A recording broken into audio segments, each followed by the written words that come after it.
Hello students. तो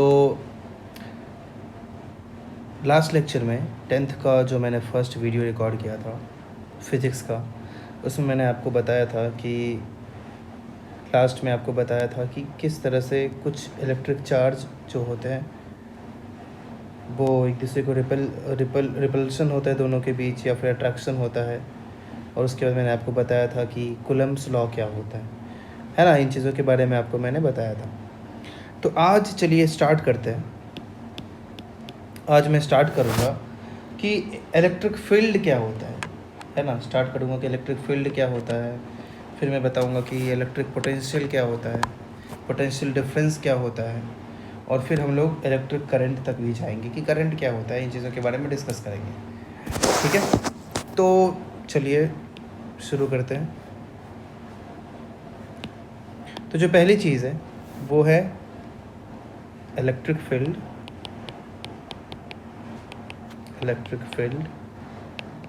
and electric potential. ठीक है, ये टॉपिक का नाम मैं लिख रहा हूँ एक ही साथ। तो देखिए, अब मीन्स ये अपने को देखना है कि ये जो इलेक्ट्रिसिटी का फ़्लो होता है, ये जो इलेक्ट्रिसिटी फ़्लो करता है, हम लोग देखते हैं कि इलेक्ट्रिसिटी फ़्लो कर रहा है, एक बल्ब जल रहा है या फिर फ़ैन घूम रहा है, तो ये सब कैसे होता है हम लोग उस चीज़ के बारे में देखने वाले हैं। अब देखो, ये इलेक्ट्रिसिटी का जो फ़्लो होता है, ये आप ये समझो कि जैसे पानी बह रहा होता है ना, जो वाटर का जो फ़्लो होता है, तो वाटर का जो फ़्लो आप इमेजिन करो एक पाइप के अंदर जिस प्रकार होता है, उसी तरह से इलेक्ट्रिसिटी भी फ़्लो होता है ना। अब आप समझो कि जैसे एक वाटर का पाइप है, तो इलेक्ट्रिसिटी के केस में वही क्या हो गया, इलेक्ट्रिक कंडक्टर हो गया। मीन्स अब आपको ये जानना है कि अगर अमाउंट ऑफ वाटर जो किसी पाइप के थ्रू एक पॉइंट से दूसरे पॉइंट तक जाएगा, ध्यान से देखना, एक पॉइंट से दूसरे पॉइंट तक जाएगा तो कैसे जाएगा। ये अगर पहले पॉइंट पे दूसरे पॉइंट से प्रेशर ज़्यादा करेंगे तब तो दूसरे पॉइंट पे जा पाएगा। अगर समझो कोई एक जो अगर पानी को भेजना है, इस पाइप में भेजना है, यहाँ पे एक पाइप है, पानी इधर से इधर कब जाएगा, अगर इधर से प्रेशर हम लोग जनरेट करेंगे, प्रेशर डालेंगे, तब तो पानी इसकी तरफ जाएगा, है कि नहीं। अगर यहाँ पॉइंट ए है, यहाँ पॉइंट बी है, ठीक है, तो ए से बी तक कैसे जाएगा, अगर हम लोग उसमें प्रेशर डालेंगे ए पर थोड़ा ज़्यादा तो बी तक पहुँच जाएगा पाइप, है कि नहीं। अब समझ, मैं पानी के आपको जो बहाव होता है उसके बारे में बता रहा हूँ। तो हर एक डिफरेंट पॉइंट पे, किसी भी पाइप पे हर एक पॉइंट पे अलग अलग प्रेशर हो सकता है, अलग अलग प्रेशर होगा। उसके बाद वहाँ पे अगर पॉइंट ए पे बी से ज़्यादा प्रेशर होगा तो ए से बी की तरफ जाएगा, और अगर दोनों पे ए और बी दोनों पे इक्वली प्रेशर रख दूँ तो वो वहीं पे कांस्टेंट रह जाएगा, नहीं मूव करेगा, है ना। तो स्टार्ट कैसे होगा पानी का फ्लो का बहाव, अगर हम लोग ए से बी की तरफ थोड़ा सा एक्स्ट्रा कहीं से प्रेशर डालेंगे, है कि नहीं। अब इसी तरीके से इलेक्ट्रिक फील्ड के साथ भी होता है, इसी प्रकार यही काम इलेक्ट्रिक फील्ड के साथ भी होता है। अगर यहाँ पे मैं बोलूँ कि अगर इलेक्ट्रॉन्स, अब मैंने आपको लास्ट जो बताया था कि इलेक्ट्रॉन्स क्या होते हैं, तो किसी वायर के थ्रू, जैसे किसी पाइप के थ्रू पानी बहता है, उसी तरह से किसी वायर के थ्रू क्या होता है, इलेक्ट्रॉन मूव करता है। इलेक्ट्रॉन क्या होता है, नेगेटिव चार्ज, है ना। इलेक्ट्रॉन क्या होता है, नेगेटिव चार्ज। तो अगर वो मूव करे किसी पाइप के through along a wire, if there are electrons are moving, तो क्या होगा, तो जो डिफरेंस, अब पाइप में जिस तरह से पाइप में दो पॉइंट के बीच हम लोगों ने प्रेशर डिफरेंट किया तो पानी बहने लगा, उसी प्रकार यहाँ पे हम लोग अगर वही प्रेशर ही समझ लो आप, वही प्रेशर ही समझ लो आप कि वहाँ पे भी अगर इलेक्ट्रॉन में हम लोग उसी जो वायर है उस वायर में प्रेशर चेंज करेंगे। अब प्रेशर चेंज करने का यहाँ पे अलग टर्म होगा जिसको हम लोग पोटेंशियल डिफरेंस बोलते हैं, है ना। अगर कोई कंडक्टर है उसमें हम लोग एक जगह से दूसरी जगह पे प्रेशर चेंज करें तो क्या इलेक्ट्रॉन फ्लो होने लगेगा, है कि नहीं। इलेक्ट्रॉन क्या फ्लो होने लगेगा वहाँ पे। तो इसी प्रकार फिर इलेक्ट्रिसिटी वहाँ पे मतलब फ्लो होने लगेगा। अब आप बोलोगे कि सर वहाँ प्रेशर कैसे जनरेट करेंगे, तो वो जो कंडक्टर होता है उसमें प्रेशर जनरेट करने के लिए बैटरी की ज़रूरत पड़ती है, सेल की ज़रूरत पड़ती है कि नहीं। जैसे कि पानी के लिए प्रेशर जनरेट करने के लिए किसकी ज़रूरत पड़ती थी, वाटर पंप की ज़रूरत पड़ती थी ना। वो पंप के थ्रू हम लोग प्रेशर जनरेट करते थे, उसके बाद पानी का बहाव होता था। उसी तरह से यहाँ पे फिर बैटरी की ज़रूरत पड़ती है, वही पंप हो गया यहाँ पे। उसकी तरह हम लोग यहाँ पे प्रेशर जनरेट करते हैं, है ना। तो वही डिफरेंस ऑफ पोटेंशियल यहाँ पे जनरेट करते हैं। इसी चीज़ को, वो जो प्रेशर वहाँ पे जनरेट करते थे, उसी को यहाँ पे क्या टर्म दे दिया, पोटेंशियल जनरेट कर रहे हैं, ठीक है। तो इस यही जो होता है ये अब कुछ सेल के अंदर जो होता है ना, अब कुछ उसके अंदर केमिकल एक्शन होता है, वो बैटरी के अंदर वो काम करता है। उसकी वजह से फिर क्या होता है, वहाँ पे फिर कुछ पोटेंशियल डिफरेंस पैदा होता है, किसके बीच, इलेक्ट्रोड्स के बीच कुछ पोटेंशियल डिफरेंस पैदा होता है। उसकी वजह से फिर इलेक्ट्रॉन का मोशन होने लगता है, और जब इलेक्ट्रॉन मूव करता है तो इलेक्ट्रिसिटी प्रोड्यूस होता है, ठीक है। तो बिल्कुल जो ये इलेक्ट्रिसिटी का जो प्रोडक्शन होता है पानी के बहाव जैसा ही होता है। पानी को बहाते हैं, यहाँ इलेक्ट्रॉन को बहाते हैं, वहाँ वाटर पंप का यूज़ करते हैं, तो यहाँ पे हम लोग बैटरी का यूज़ करते हैं या सेल का यूज़ करते हैं। उसके अंदर कुछ केमिकल रिएक्शन होता है, उसकी वजह से हो पाता है ये, है कि नहीं। तो ये मैंने आपको आसान भाषा में समझाया कि इन चीज़ों का मीनिंग क्या होता है। अब थोड़ा मैं एक एक करके आपको बताता हूँ कि इलेक्ट्रिक फील्ड क्या होता है। देखो, इलेक्ट्रिक फील्ड क्या होता है, सुनना ध्यान से। अब इसका चले डेफिनेशन अगर मैं बताऊँ कि इसका डेफिनेशन क्या होगा, तो चलो डेफिनेशन बताता हूँ। पहले लिखता हूँ, उसके बाद समझाऊँगा। Electric field due to a given charge, electric field due to a given charge is defined as the space around, क्या बोला मैंने, electric field due to a given charge is defined as the space around the charge in which electrostatic force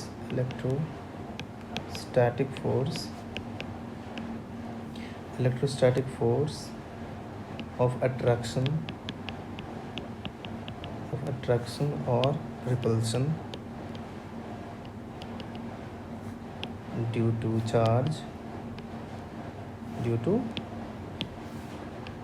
charge can be experienced by any other charge,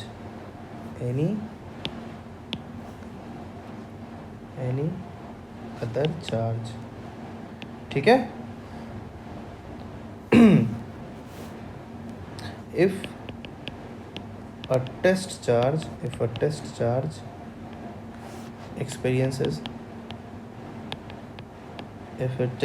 experiences no force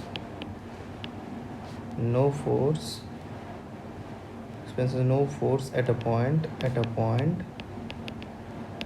the electric field at that point must be 0, ठीक है। ये definition होता है, ये आप लिख लीजिए। अब आपको मैं समझाता हूँ कि ये होता क्या है। अब आप ये समझिए कि कोई एक चार्ज है, ठीक है, कोई एक चार्ज है। अब उस चार्ज के वजह से, लास्ट लेक्चर में मैंने आपको बताया था कि दो चार्ज एक दूसरे को या तो अट्रैक्ट करता है ना, दो चार्ज एक दूसरे को या तो अट्रैक्ट करता है या फिर रिपेल करता है। मतलब दूर की तरफ फेंकता है या फिर एक दूसरे को पूरा अट्रैक्ट करता है कि नहीं। लास्ट जो मैंने आपको ये बताया था, तो उसको ही हम लोग क्या बोलते हैं, इलेक्ट्रोस्टैटिक फोर्स बोलते हैं। तो अब एक चार्ज है, उसके आसपास वो क्या होगा, इलेक्ट्रोस्टैटिक फोर्स जनरेट करेगा। उसकी वजह से फिर आसपास वाले जो दूसरे कोई चार्ज होंगे, आसपास वाले जो दूसरा चार्ज होगा वो कुछ एक्सपीरियंस कर सकता है। उसकी वजह से, उसका पहले चार्ज की वजह से वो कुछ जो एक्सपीरियंस करेगा, या तो कुछ तो फोर्स एक्सपीरियंस करेगा ना, या तो वो उसको दूसरा चार्ज खींच रहा होगा, या तो वो दूसरे चार्ज की वजह से दूर जा रहा होगा। तो वो जो एक्सपीरियंस करता है, तो उसी चीज़ को हम लोग इलेक्ट्रिक फील्ड बोलते हैं, है ना। तो किसी भी चार्ज का इलेक्ट्रिक फील्ड क्या होता है, वो उसके आसपास का कुछ एरिया होता है जिन एरिया तक उस चार्ज की वजह से दूसरे चार्ज को कुछ महसूस होगा कि हाँ मुझे कोई फोर्स लगा रहा है, मेरे पे कोई फोर्स लग रहा है कि नहीं। बिल्कुल आसान भाषा में मैंने आपको बताया कि इसी चीज़ को क्या बोला जाता है, इसी चीज़ को हम लोग इलेक्ट्रिक फील्ड बोलते हैं, है ना। जो भी इलेक्ट्रोस्टैटिक फोर्स लगेगा किसी चार्ज पे दूसरे चार्ज की वजह से, तो वो किसी एक पर्टिकुलर स्पेस में लगेगा, तो उसी स्पेस को क्या बोलेंगे हम लोग, इलेक्ट्रिक फील्ड बोलेंगे कि वहाँ पे इलेक्ट्रिक फील्ड जनरेट हो गए। तो इलेक्ट्रिक फील्ड किसकी वजह से जनरेट होता है, वो जनरेट होता है किसी चार्ज की वजह से, है कि नहीं।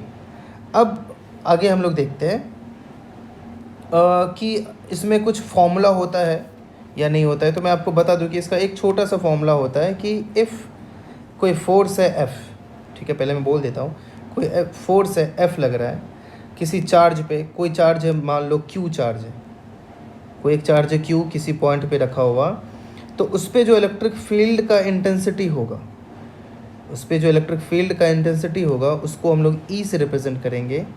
उसको वो इंटेंसिटी होगा total force divided by charge, है ना। चलो ये मैं लिख देता हूँ कि if F is the force acting on a charge या on a test charge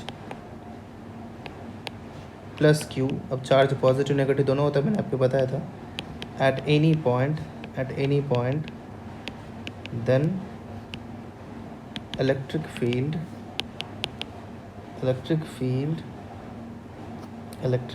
intensity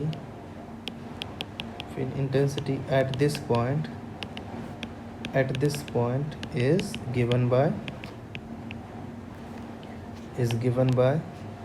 E equals to, या उसमें V भी बोल सकते हैं, E बोला जाता है generally F by Q naught, force by Q naught, ऐसे हम लोग उसे रिप्रेजेंट करेंगे, ठीक है।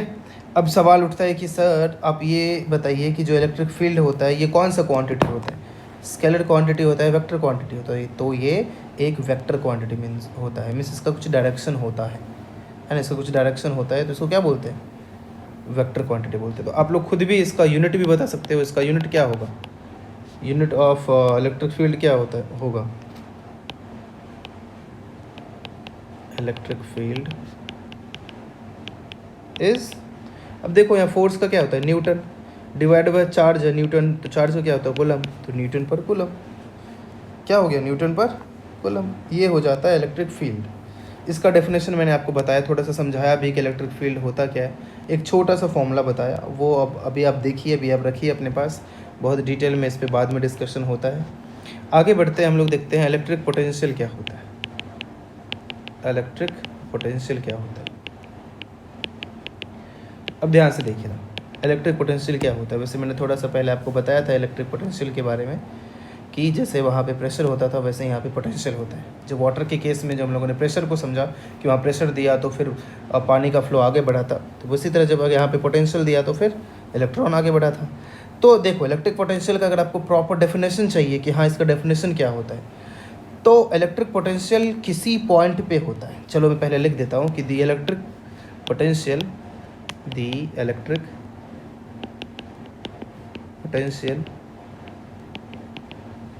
at a point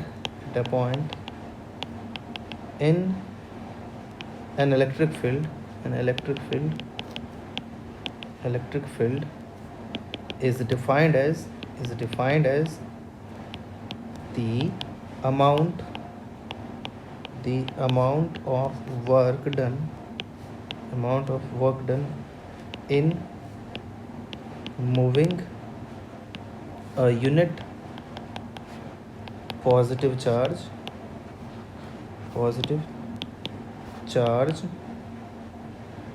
from infinity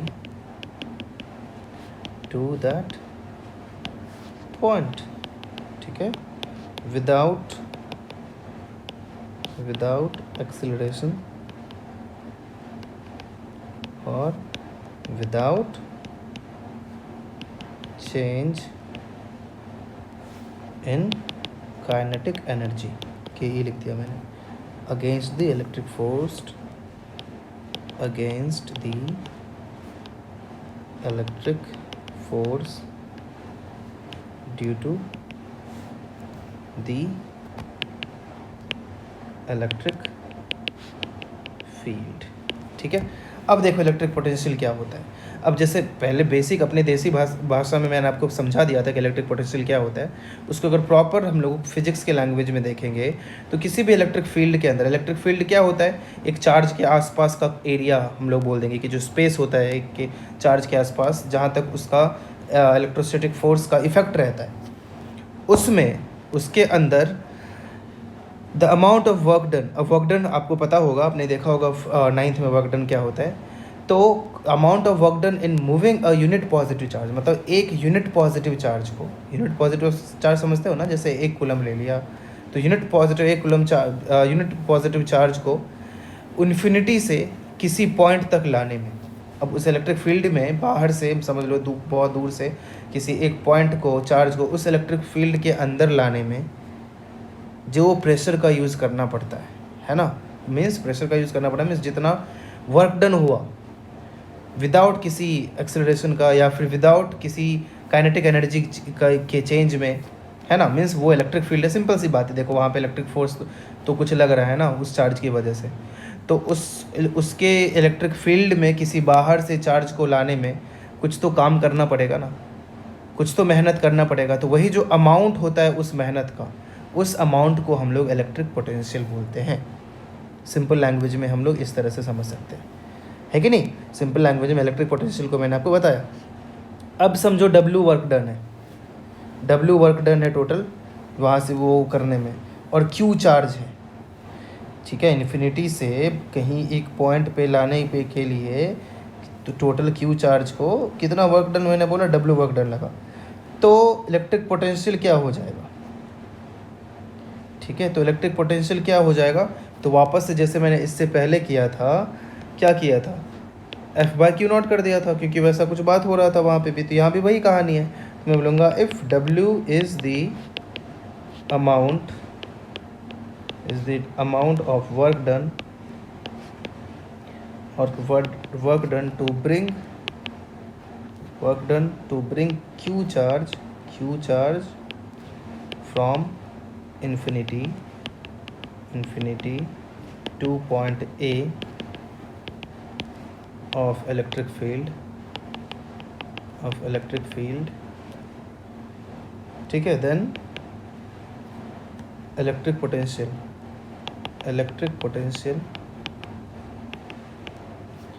eight point A, अब आप समझ रहे होंगे मैं क्या बताना चाहता हूँ, is given by V equals to, V से इलेक्ट्रिक पोटेंशियल को रिप्रेजेंट करते हैं, W means work done by charge.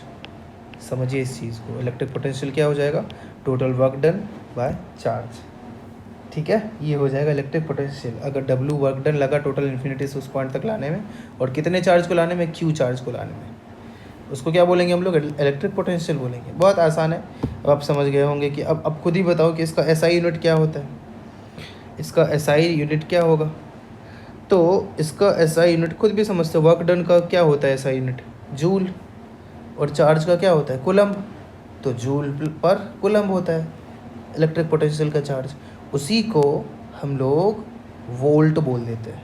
जो मैंने बताया आपको जूल पर कूलम्ब, तो उसका जूल पर कूलम्ब को ही हम लोग क्या बोलते हैं, वोल्ट बोलते हैं। तो वो भी मैं लिख देता हूँ, चलो, यूनिट ऑफ, नाम क्या बोल दिया उसे, unit volt, unit SI unit ना, SI unit of electric potential. अब मुझे लगता है कि आपको फील हो रहा हो कि इलेक्ट्रिक पोटेंशियल क्या होता है, खुद ही समझ रहे हो, वही बस पानी जैसा फील करो, पानी के केस में जो बताया था वही फील करो। Unit of SI unit of electric potential is, दिख रहा है, वर्क डन का जूल होता है और चार्ज का C होता है, इस पूरा चलो लिख देता हूँ, जूल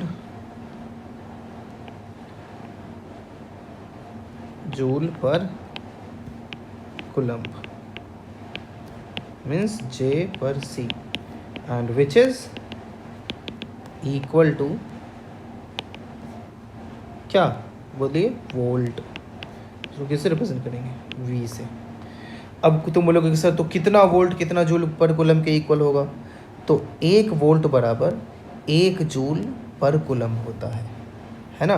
मीन्स यहाँ पे लिख सकता हूँ, ये भी कोई पूछता है, आपसे पूछ सकता है कभी कभी कि बताओ डेफिनेशन क्या होता है 1 वोल्ट का, डेफिनेशन क्या होता है 1 वोल्ट का, डेफिनेशन ऑफ 1 वोल्ट, 1 वोल्ट का डेफिनेशन क्या होता है, 1 वोल्ट इज़ 1 जूल, देखो सब कनेक्टेड है, 1 जूल बाय 1 कूलम। मीन्स अगर बहुत अच्छे से हम लोग सोचें कि सर 1 वोल्ट जो होता है, हम लोग बोलते हैं कि 12 वोल्ट का बैटरी है ना, ये सब यहाँ पे इतना वोल्ट का बैटरी है, तो 1 वोल्ट का डेफिनेशन क्या होता है, मीनिंग क्या होता है कि 1 जूल का स्पेलिंग मैंने गलत लिख दिया है,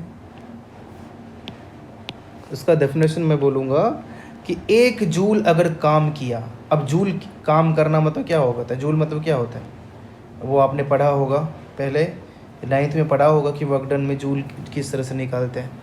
तो 1 जूल जो काम किया, वो काम करना मीन्स क्या, 1 कूलम्ब चार्ज को इन्फिनिटी से किसी पॉइंट तक लाने में जितना काम करना पड़ा, मान लो 1 जूल काम करना पड़ा, ठीक है, तो 1 जूल अगर काम करना पड़ा 1 कूलम्ब को लाने में, मीन्स वहाँ पर जो इलेक्ट्रिक पोटेंशियल हुआ वो कितना हुआ, 1 वोल्ट का हुआ, वहाँ पे इलेक्ट्रिक पोटेंशियल कितना हुआ, 1 वोल्ट का हुआ।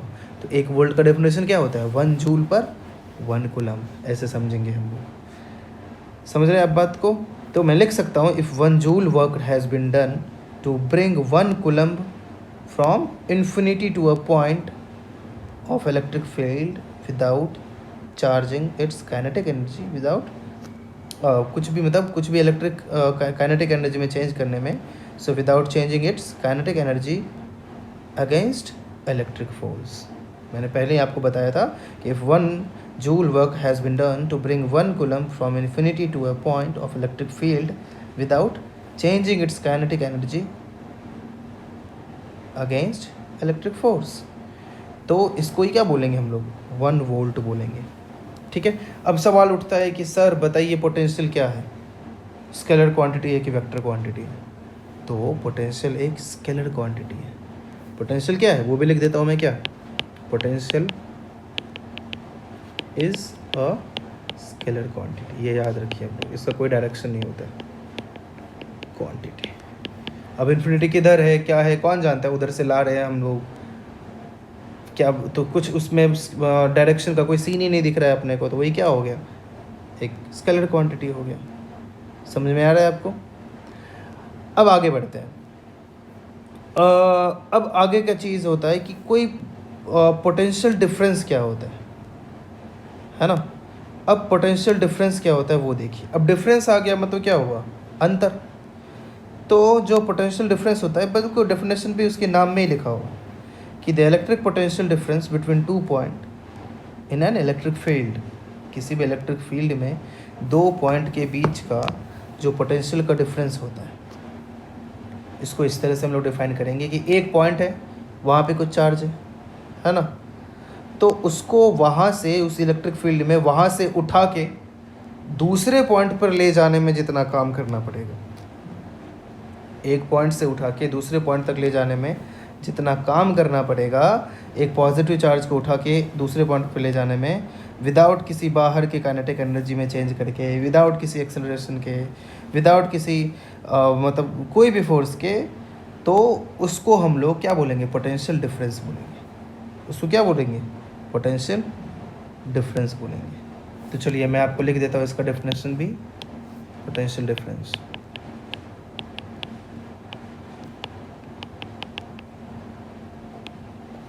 और ये कैसा पोटेंशियल डिफरेंस है, इलेक्ट्रिक पोटेंशियल डिफरेंस है, जैसे वहाँ पे लिखा था ना इलेक्ट्रिक पोटेंशियल, वैसे ये क्या लिख सकते हैं, electric potential difference.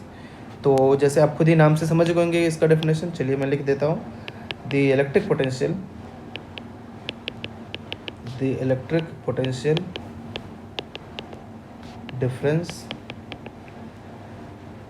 Difference between 2 points in an electric field. अब आपको ये सब पता है कि इलेक्ट्रिक फील्ड क्या होता है, मैंने बिल्कुल बेसिक से बताया। In an electric field is defined as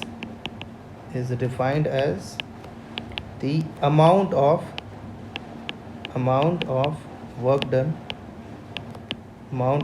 done in moving a unit positive charge from one point, जो मैंने बोला था बस वही बात है, one point to another point without कोई भी एक्सेलरेशन